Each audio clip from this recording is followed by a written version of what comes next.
வணக்கம். இது அக்னி புரட்சியின் செய்திகள் வாசிப்பது அக்னி புரட்சியின் துணை ஆசிரியர் சேதுபதி.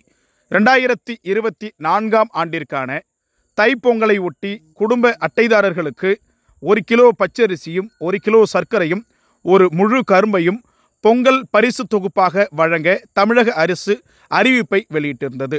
இந்த அறிவிப்பை பார்த்த பாட்டாளி மக்கள் கட்சியினுடைய நிறுவனர் ஐயா திரு ராமதாஸ் அவர்கள் மறு அறிக்கையும் தமிழ்நாட்டினுடைய அரசுக்கு மறு கோரிக்கையும் வேண்டுகோள் விடுத்துள்ளார். அந்த அறிக்கையில் அவர் விடுத்திருந்ததாவது, தமிழகத்தினுடைய அரசு பொங்கல் பரிசு தொகுப்புடன் ரூபாய் 1000 ரொக்க பரிசாக வழங்க வேண்டும். மேலும் கரும்புக்கு தமிழ்நாடு அரசு அறிவித்துள்ள கொள்முதல் விலை ரூபாய் 33 போதுமானது அல்ல.